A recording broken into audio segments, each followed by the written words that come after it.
Welcome to the Team Building Leadership Institute. My name is Tony Roberts. I'm the Chief Transformation Officer. In this video session, I want to share with you something that all leaders face from time to time.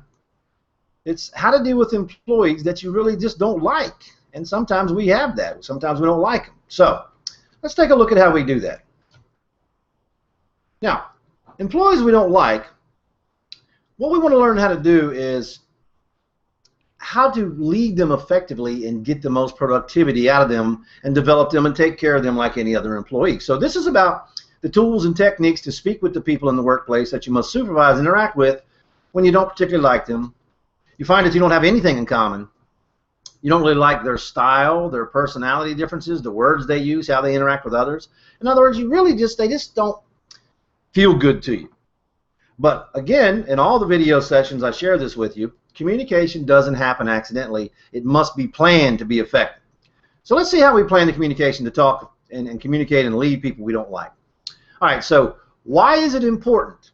Productivity is toward the company goals, bottom line, effect of others. Now, what that means is when we're in the workplace and we're on a team, whether it's team members or whether it's you and a team member, the leader and a team member, it is ineffective when people don't actually like each other, meaning when there's that resistance, that trepidation in dealing with each other, sometimes animosity, resentment, that hurts the bottom line of the company. It hurts the bottom line of the team. It hurts the goals. It hurts productivity.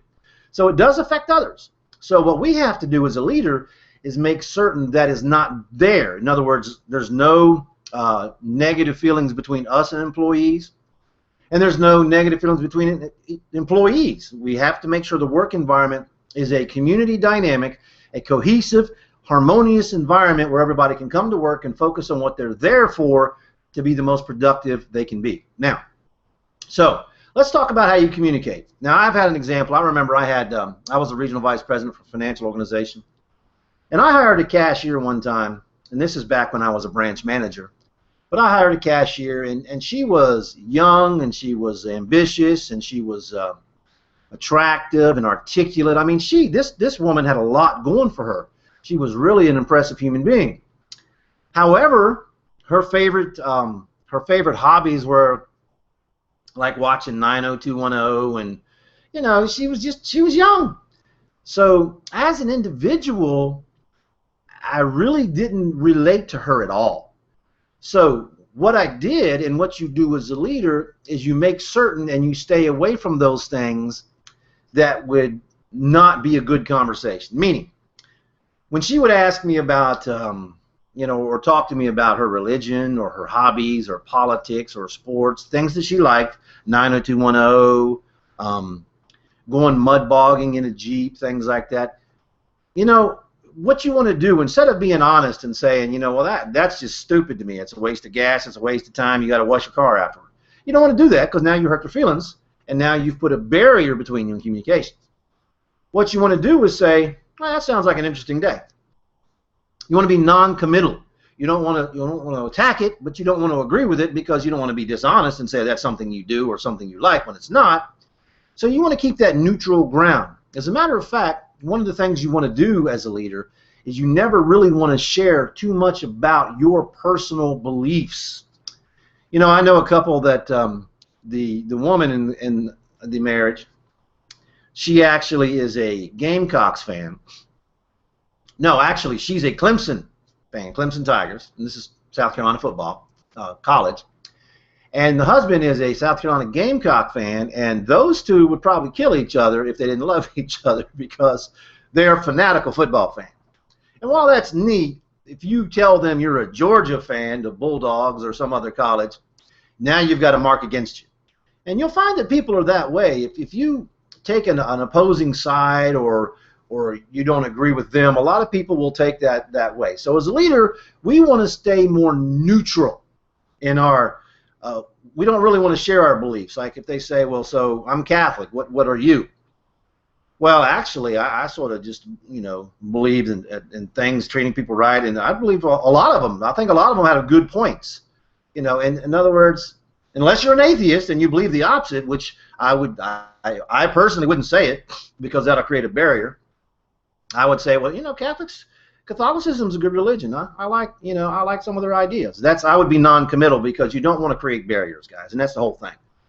So when you don't like somebody, the way you're effective with them is they never, ever, ever know that you don't like them because you stay neutral in beliefs. You don't challenge their beliefs.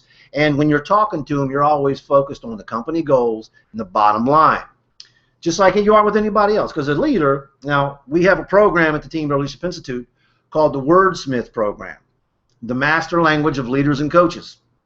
Now, that program teaches you what to say, how to say it, the exact words, when to use them, in what circumstance. It teaches you their communication styles, the words that feel good to them, the phrases, how they talk, their belief systems. It's a very advanced set of skills. Now, in that program, you learn how to identify their communication style, belief system. You learn how to build that instant rapport. Now, the point is this. You want to learn to speak to people that way and keep them on task. One of the things you'll find in that program, the Wordsmith program, that I've shared with you is you always want, every time you open your mouth as a leader, you should be teaching, training, and developing that person for their success and toward the success of the organization and the team. Meaning that's what you spend your time talking about. You don't spend your time talking about things that are going to lead you to places that you really don't want to be with an employee. You want to focus on the goals and the bottom line. And that doesn't mean that you don't interact with them personally at all. That's not true. But you keep it light, you keep it topical, you don't get deep into the beliefs, and you simply don't spend a lot of time doing that because when you stand around talking to them like that, you're setting an example for them that, what we got to do is really not important, so we got plenty of time to sort of, chew the fat. You don't want to give them that impression. So if everything's done and called up, then you could do that. You still have to be careful with what you talk about. To lead somebody, in the Wordsmith program, one of the things you learn are belief systems. Now, when you learn belief systems, what you learn is why people think and see things the way they do. We've all seen people do and say things that we just don't understand. We think it's crazy. We think it's wrong. And what happens is your normal person, when they see or hear that, they will judge it and they will become upset. But when you learn the Wordsmith program and you learn those belief systems, you learn to understand why they think and feel the way they do, why they behave the way they do.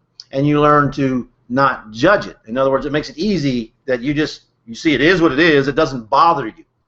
Now that doesn't mean if it's a negative behavior you don't correct it. Of course you do. And the Wordsmith program shows you exactly how to do that effectively and help do it in a way where they'll want to correct it or change it. But the first step of that is not getting mad and judging it. And that's what you have to do. You have to keep your communication focused on what we're doing, why we're here, and why we're doing what we're doing.